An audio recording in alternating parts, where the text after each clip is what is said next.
Good day. Welcome to Ranso's Weekly Wraps. I am Viv Govender. This week we're going to look at the continuing US government shutdown and what it might mean for the economy going forward.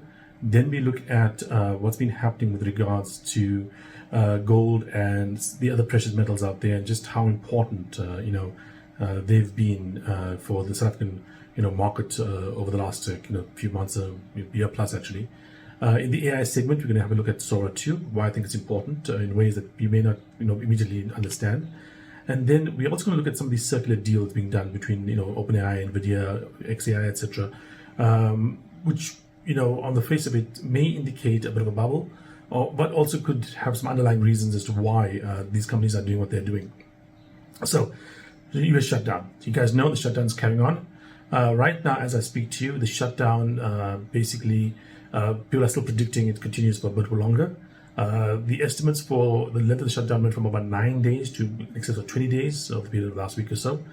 I think that, as I said before, when it comes to this shutdown, the main thing to consider is not the impact of the shutdown of the economy or so on, is the impact on the shutdown on the decision makers, which are the politicians. What do I mean by that? The Democrats wouldn't mind if the economy was suffered really badly. What they don't really want to happen is for people to blame them for the pain. The same with the Republicans. The Republicans don't want to be blamed for the pain of the shutdown. Right now, it seems to be slightly in favor of the Democrats. The Democrats are getting a bit less blame. So we're talking about maybe a 10% to a 15% benefit versus the Republicans for the blame. Obviously, that's because Donald Trump is the president, and the Republicans control the House, the Senate, and the presidency. But Republicans are out there trying to also use tactics to try and push some blame onto the Democrats. They are also, which has been a feature of the U.S. political system over the last several years, basically since Trump. In fact, even before Trump, you can even point to things that Obama did. There's been a willingness to try tactics that were not tried before. Now, to understand what a shutdown is, a shutdown is basically when the different parts of the government can't agree as to how much to spend and what to spend the money on. The party not in power usually says, okay, we're not going to basically vote for this particular bill, and therefore we're not going to let any money be released that's needed to pay people's bills, etc. And therefore the government shut down because people can't be expected to do work if they're not getting paid. But usually what happens is when the shutdown ends, people that were not working in the period get paid for the period they were not working. So if you were shut down for 2 weeks, you go home, wait out those 2 weeks. If you're say a civil servant working in some department, then the shutdown ends, you go back to work, and then for the 2 weeks that you're at home, you get paid as well. That's like back pay. Often unions demand that at the end of a strike and so on. Trump is saying no. He's not willing to pay, or may not be willing to pay. There's a bit of a thing there about what he's basically willing and not willing to do. So, in terms of the this tactic is something that's new, basically. And why would he do that? Why would he risk not paying these workers? Well, these workers tend to vote by a pretty substantial majority, far more than the general population, for the Democrats over Republicans. So this is a base of support, a vote bank for the Democrats that he can punish by not, giving back pay. And if he basically goes on for a month where these guys are not going to get paid for a month, there's going to be a lot of pressure on the Democrats from these people to basically say, hey, you're not paying us, we are not going to be happy about this, you are the people on our side, so make a deal. Then we see a step up from there, where Bernie Sanders, who you guys know is an independent senator, but realistically is a member of the Democratic Party that just decides not to run in Democratic primaries, etc. He came out and basically floated the idea of, if he's not going to pay civil servants, what about the Defense Department? What about people like air traffic controllers? Now, this is silly. Why? The Defense Department does vote for, Republicans vote more than Democrats. But people don't view the Defense Department the same way they view, for instance, some guy working in some statistical department in the government, or some person filling in forms somewhere or whatever. The Defense Department, air traffic controllers, it has a very different impact on the population.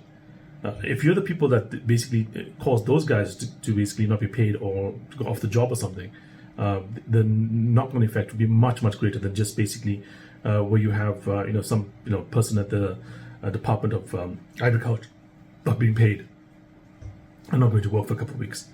It's a very different kettle of fish. So the pushback came from there quite strongly. But what you must understand is that, number one, we still don't have enough of a paying difference between the Republicans and Democrats for this to basically have a deal made just yet. And number two, people are trying things in ways that are innovative, in inverted commas, but also makes it quite dangerous because you try innovative things, you could have a lot of unintended consequences, and that's something to be worried about. As a further aside, one of the reasons that this might go on a bit longer is that Trump just had a huge victory, political victory, with the Gaza peace deal. Now, as I speak to you, it's just been agreed to by the both parties. It's quite possible by the time you watch this in a couple of days' time that what happens is the hostages come back and then Israel goes back to bombing, or hostages come back, there's a ceasefire, and somebody from Gaza decides to go and do something silly shoot rockets or something at Israel, and then the ceasefire ends. All the things are possible, but right now it looks like Trump has managed to pull off a deal. And if that is the case, firstly, people say Nobel Peace Prize and he wants one. He gets this done. I mean, this is a pretty strong argument for that. If you can get a peace deal done between the Israelis and Palestinians that lasts even a couple of years, it's a significant achievement. That's going to give him a bit of a political boost, and that means that the pain he feels from maybe some negativity around the shutdown is not going to be quite as bad, and that might make it be prolonged. Like I said, what really we need to happen here is that someone or some side, basically either Republicans or Democrats, have to feel the pain so much that they kind of cave. That's the only way this ends. Okay, now moving on to precious metals. Now, as everyone knows, the gold price has gone up quite significantly. This week broke $4,000 an ounce for the first time ever. We've seen a huge jump up in gold miners, and many people argue, hey, the price of gold has only gone up 100%. Why has the gold miners gone up multiples of that? It's quite simple. Imagine if the average price of gold is say 2,100, okay, but the cost of producing that gold is 2,000. So your cost as a miner is 2,000. You make 2,100. You make it 100 per ounce of gold. It goes from 2,100 to 2,000, so 4,000, so we see. So it basically was from 2,100 to 4,000, less than doubling. That's in the terms of the cost of the price of gold.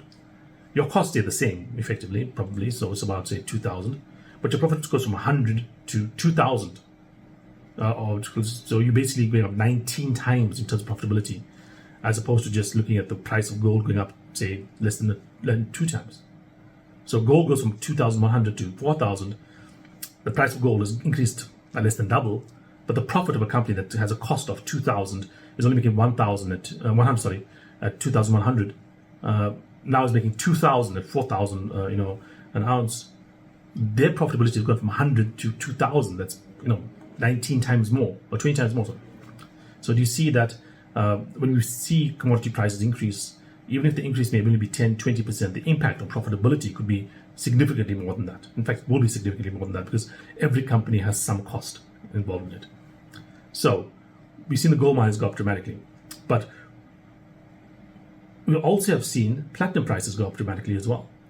We've seen silver break $50 an ounce. We've seen palladium go up as well. What's happening here? So I think what to some extent is happening is that the price of gold has gone up so much that people are looking at alternatives. And there is a ratio that's held for instance, platinum versus gold for a while, and it's held for gold versus silver. In fact, there's a commonly believed thing about gold and silver, that an ounce of gold from Roman times to now can buy you a very good piece of clothing, and an ounce of silver can buy you basically a good meal. And that's been a ratio that's been held for millennia. I mean, obviously this is very, what's a good piece of clothing? Is it a $4,000 dollar suit? Is a $1,000 suit? I think both are very good pieces of clothing. What's a good meal? Is it a $50 meal? Is it a $20 meal? But you get the